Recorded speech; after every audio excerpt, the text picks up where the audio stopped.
दोस्तों, बांग्लादेश फिर से हिंसा में तब्दील हो चुका है। वहां पर हिंसा हो रही है, अखबारों के दफ्तर फूके जा रहे हैं, लोगों को मारा जा रहा है, मॉब लिंचिंग भी कर दी जा रही है।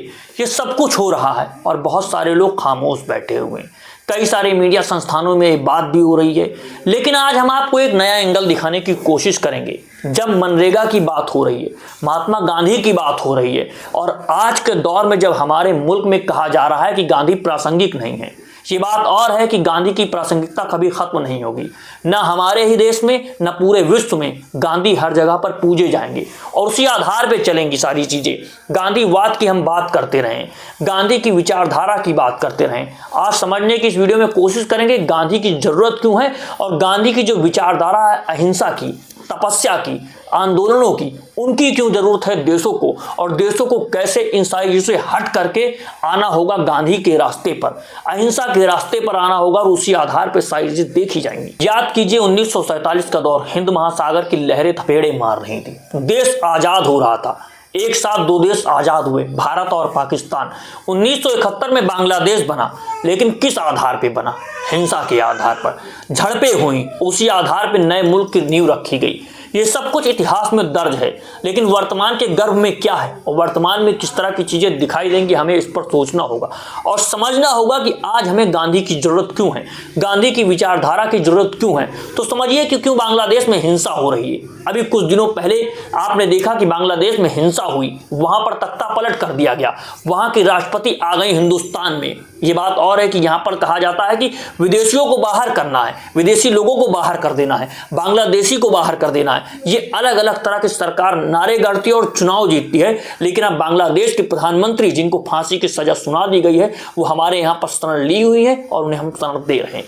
इन सारी चीजों को देखिए और समझिए कि अहिंसा की आज क्यों जरूरत है और क्यों कोई एक युवक इतना बड़ा हो गया, इतना बड़ा नेता हो गया, उसकी हत्या कर दी गई बांग्लादेश के अंदर गोली चला करके। अब उसको 20 दिसंबर को शोक दिवस घोषित कर दिया गया है, राष्ट्रीय शोक दिवस के रूप में उसे मनाया जाएगा। इन सभी चीजों की परतें खोलने की कोशिश करेंगे हम। सबसे पहले आप बांग्लादेश का मामला समझ लीजिए कि बांग्लादेश हिंसा, मीडिया दफ्तर जलाए गए, भीड़ ने हिंसक युवक की हत्या कर दी।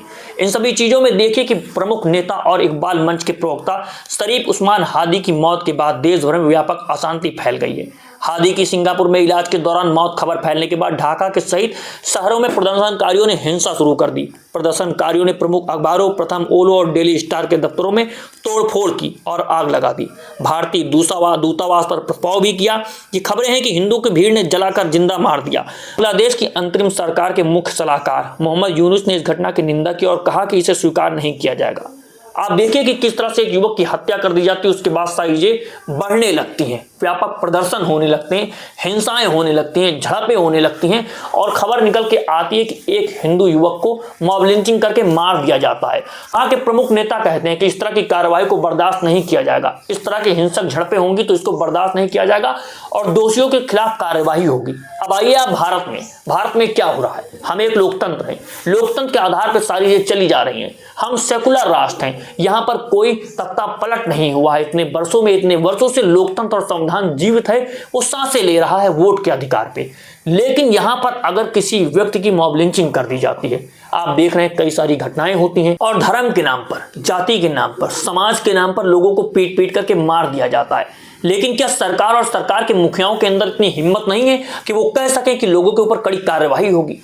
क्यों धर्म के नाम पर, समाज के नाम पर लोगों को बांटने की कोशिश की जा रही है?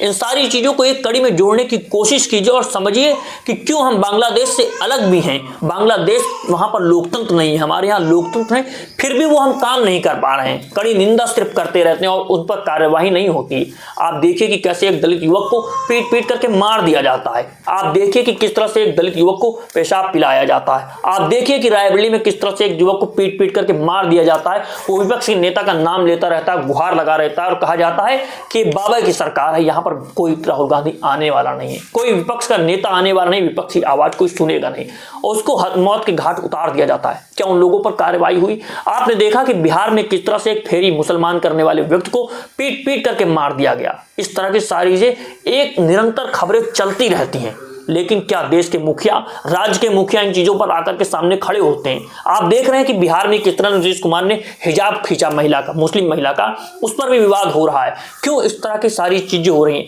आप देखिए कि बांग्लादेश जहां पर इतनी अव्यवस्था फैली हुई है, उसके बाद भी वहां पर कहा जा रहा है कि अगर मॉब लिंचिंग हुई है किसी व्यक्ति की तो उसके खिलाफ कार्रवाई की जाएगी। लेकिन हम एक लोकतंत्र होकर के ये बात नहीं कह पा रहे हैं। शुरुआत में हमने गांधी की बात की थी। गांधी की बात इसलिए, गांधी की विचारधारा इसलिए क्योंकि अगर आपका देश, आपके यहाँ पर तख्ता पलट होता है और हिंसक कार्यवाही होती है, गांधी ने इसीलिए मना किया था कि यहाँ पर हिंसक कार्यवाही के दम पर नहीं, बंदूक और पिस्तौल के दम पर हमें आज़ादी नहीं चाहिए। हमारे आज़ादी चाहिए विचारधारा के स्तर पर, हमें आज़ादी चाहिए शांति के स्तर पर। शांति के स्तर पर सारी चीजें की जाएंगी और उसी आधार पर मुल्क आज़ाद हुआ तो हम लोकतंत्र में बने हुए हैं, लोकतंत्र में सांसें ले रहे हैं, लोकतंत्र के आधार पर सारी चीजें चल रही हैं। इसीलिए आज भी गांधी प्रासंगिक है और कल भी प्रासंगिक थे। इसे हमें और आपको सोचना होगा। गांधी का नाम हटा दिया जाए, किसी स्कीम से बाहर कर दिया जाए, मनरेगा को जीरामजी कर दिया जाए, उससे क्या फर्क पड़ता है? क्या गांधी की विचारधारा को समाप्त किया जा सकता है? क्या गांधी की प्रासंगिकता को समाप्त किया जा सकता है? नहीं, क्योंकि गांधी कल भी जीवित थे, आज भी जीवित हैं और आने वाले समय में भी जीवित होंगे। लोग आएंगे, सरकारें बनेंगी और सरकारें खत्म हो जाएंगी। दूसरी सरकार आएगी, किसी पार्टी सत्ता में आएगी, दूसरी पार्टी चली जाएगी, लेकिन लोकतंत्र रहेगा, लोकतंत्र के नागरिक रहेंगे। जनता को नागरिक में तब्दील कीजिए, नागरिक के कर्तव्य को समझिए, नागरिक के अधिकार को समझिए। अगर आप अपने अधिकार को नहीं समझते हैं, आप अपनी चुनी हुई सरकार से सवाल नहीं करते हैं, तो सब कुछ मदमस्त होता हुआ चला जाएगा। लोकतांत्रिक सरकारें भी तानाशाह हो सकती हैं, इसके कई सारे उदाहरण पूरी दुनिया में मौजूद हैं और आपने देखा कि कई बार इमरजेंसी बिल थोप दी जाती है। ये लोकतांत्रिक सरकार चुनी हुई थी, उसी ने काम किया था। तो इन सारी चीजों को देखिए, अगर आप अपनी सरकार से सवाल नहीं करते हैं, उसकी जवाबदेहिता नहीं तय करते हैं, और अगर आपके यहाँ पर कोई काम होता है, किसी आधार पर किसी के साथ मॉब लिंचिंग की घटना कर दी जाती है, उसके साथ मंत्री खड़े हो जाते हैं, उसको सही साबित करने की कोशिश की जाती है सरकार के जरिए, तो ये शर्मसार है। किसी महिला का हिसाब खींच दिया जाता है, मंत्री कहते हैं कि सही काम हुआ है, रहना है तो रहे, नहीं जहन्नम में जाएं। इन सारी चीजों को आप देखेंगे तो आपको शर्मसार हो जाना चाहिए, क्योंकि ये सब कुछ लोकतंत्र में हो रहा है। ये कोई बांग्लादेश नहीं है, ये पाकिस्तान नहीं है, ये एक धर्म पर चलने वाला राष्ट्र नहीं है, ये हिंदुस्तान है। यहाँ पर सभी धर्मों को स्वीकार किया गया है, सेकुलर छवि अपनाने की कोशिश की गई है, उसी आधार पर मुल्क चलता है। तो आपको सोचना होगा कि अगर इस तरह के लोग बढ़ रहे हैं, इस तरह की बातें बढ़ाई जा रही हैं और उनका लोग समर्थन कर रहे हैं, तो नागरिकों को सचेत हो जाना चाहिए और उसी आधार पर सारी चीजें चलती हुई चली जाएंगी। और अगर आप चाहते हैं कि इस तरह की वीडियो, इस तरह के मुद्दे हम आप तक पहुंचाते रहें, तो लाइव टीवी इंडिया को सब्सक्राइब कीजिए, वीडियो को शेयर कीजिए। जय हिंद, जय भारत, जय संविधान।